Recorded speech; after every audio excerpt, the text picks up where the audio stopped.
I've been free for exactly 2 days, 12 hours and 17 minutes. Not that I'm counting. Actually, that's a lie. I am counting. Every second feels like a miracle and a nightmare simultaneously. Every tick of freedom is weighed down by what I know and what I can't bring myself to tell anyone. 3 years. That's how long I was held in that basement. At least, that's what they are estimating at the hospital due to my blood work. Time blurred together in that windowless room, marked only by the steady drip of a leaking pipe and his footsteps on the stairs. That drip, that goddamn drip. Sometimes I would lie awake counting them until I reached thousands, feeling my sanity slip away with each watery pulse. I don't remember who I was before. Not anymore. The worst part is knowing that I used to remember. For the first few months of captivity, I clung to my identity like a lifeline. I had a name. I had a home. I had people who loved me. I had a life. But he couldn't stand it when I'd recite these facts to myself in the dark. He'd fly into rages when I'd whisper my real name over and over like a prayer. You're no one. He'd scream, bringing his fists down on my head, my face, my temples.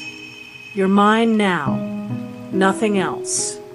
The doctors at the hospital believe I have severe brain damage from repeated trauma. Scans show old fractures in my skull that healed without medical attention. Dark patches on my brain where blood pooled and scarred. Memory centers damaged beyond repair. Now, the police ask questions I can't answer. Did I have family, friends, a job, a home? The only clear memory I have from before is standing outside a Trader Joe's, nearly dropping a paper bag of groceries as one of the handles ripped. It was raining lightly. I remember thinking I should have brought an umbrella. Then a hand clamped over my mouth, a bag over my head, the smell of chemicals, darkness. When I woke up, I was in that room. Concrete walls stained with substances I tried not to identify. A thin mattress on the floor that reeked of mold and worse things. A bucket in the corner that he'd empty only when the stench became unbearable even to him. A single light bulb hanging from the ceiling that he would turn on and off at random intervals, destroying any sense of day or night I might have clung to. The first month, I screamed until my vocal cords shredded. I clawed at the door until my fingernails tore off, leaving bloody streaks on the wood. I begged whatever God might be listening to either save me or kill me. Neither happened. He never told me his name. I never saw his face clearly. At least, for the longest time I didn't see his face. Not that finally seeing it helped. I'll explain soon. He always wore a mask when he came down. A plain white medical mask at first, then more elaborate ones as time went on. Sometimes animals, sometimes cartoon characters. The Mickey Mouse one was the worst. He'd wear it on days he decided I needed to be disciplined. I won't describe what that entailed. I can't. Not yet. Maybe not ever. It was painful, horrific. That cheerful mouse face watching as he told me I was his masterpiece, a true blank canvas, that humans should be grateful for lives that are full of endless opportunities. Once, he didn't feed me for 2 weeks, just water. By the end, I was hallucinating, seeing shadows dance on the walls. When he finally came down with a plate of cold spaghetti, I wept with gratitude. I kissed his feet. I would have done anything. I did do anything. The strangest part was how routine it all became. The terror never fully subsided, but it evolved into something duller, more manageable.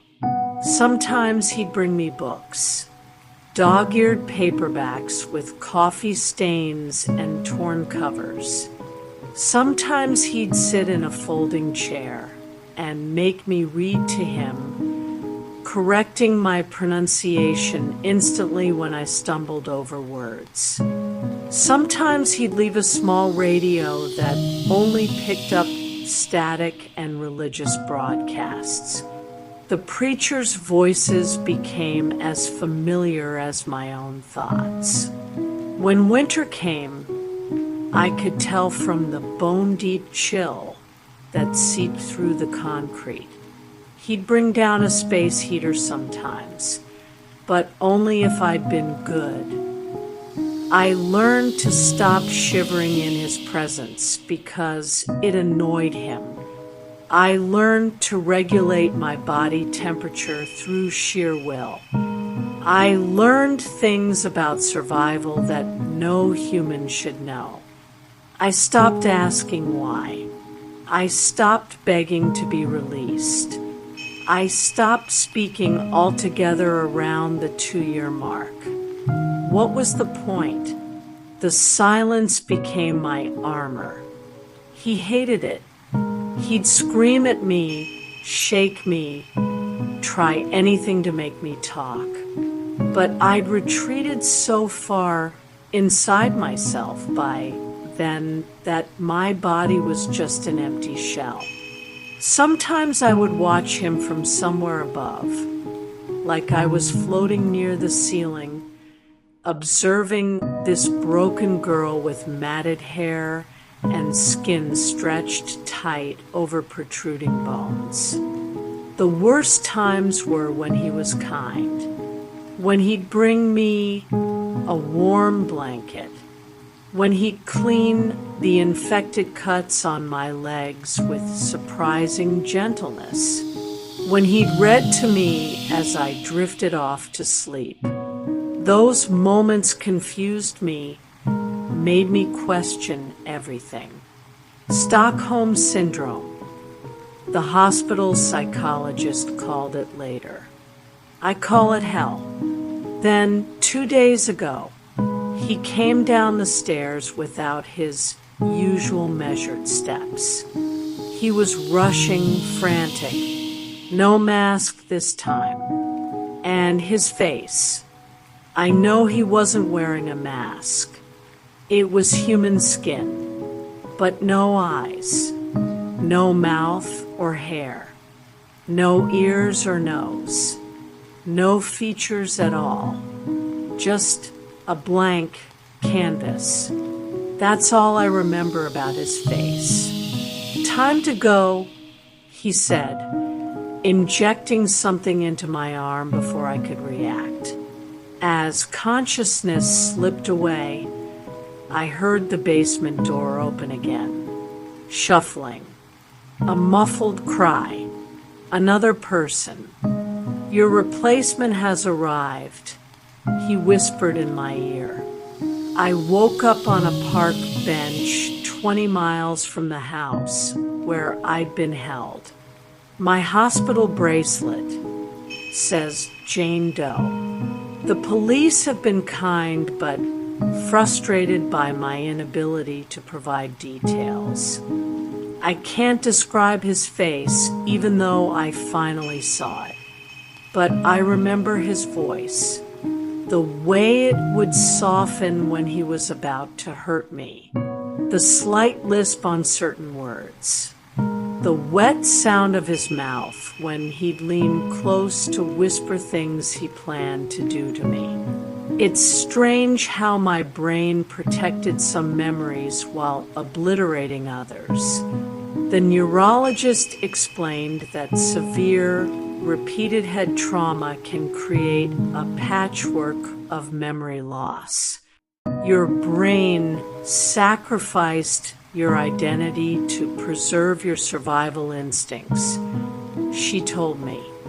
Sometimes I still feel the phantom pain of those blows, the ringing in my ears that wouldn't stop for days, the world tilting as I tried to hold on to who I was before everything went dark. And last night, as a nurse was checking my vitals, I heard a news report on the small television in my hospital room. A 19-year-old girl had gone missing outside a Trader Joe's, one town over from where we are now. I should tell the police everything I know. I should help them find her. I should be doing something, anything, but I can't. I physically can't, because as he was preparing to release me, after I'd heard those muffled cries from upstairs, unmistakably female, young, terrified, he grabbed my face with one gloved hand, squeezing until I thought my jaw would break. "Listen carefully," he whispered, his breath hot against my ear. "You're going to leave here. You're going to stay quiet. If I see one police sketch, if I hear one whisper that you're helping them find me, I will cut her throat while playing a recording of your voice. She'll die believing you killed her." He showed me a phone, then replaying snippets of my voice he'd recorded over the years. My pleas, my screams, even my reading voice from those bizarre sessions where he'd make me read aloud from classic novels for hours until my throat was raw. "I've already told her all about you," he continued. "How you helped pick her. How you're my partner. She thinks you've just gone out for supplies." His tone was nothing less than excited. "She's waiting for you to come back. For 3 years, just like you waited." But here's the thing that keeps me frozen. The thing I haven't told anyone until now. When he released me, he whispered something else. "You did so well, I'll be coming back for you. This is just intermission. And remember, her blood will be on your hands if you talk." And on my discharge papers from the hospital, tucked into the folder the nurse gave me this morning, I found a small note on Mickey Mouse stationery. "Miss you already. The new girl isn't nearly as much fun. She keeps asking when you're coming back. I told her you'd return soon to help me with her. Tick-tock." Along with the note was a small USB drive. When I plugged it in at a library far from the hospital, it contained only a single video file. 10 seconds of footage showing a young woman, blindfolded and gagged, huddled in the same corner of the same basement, where I spent 3 years. A timestamp on the video showed it was recorded just 4 hours ago. In the background, my voice, pieces of recording stitched together, saying, "Don't worry, I'll be back soon. We're going to have so much fun together." I've been free for exactly 2 days, 12 hours and 23 minutes. But I know I'm still not free at all, and neither is she.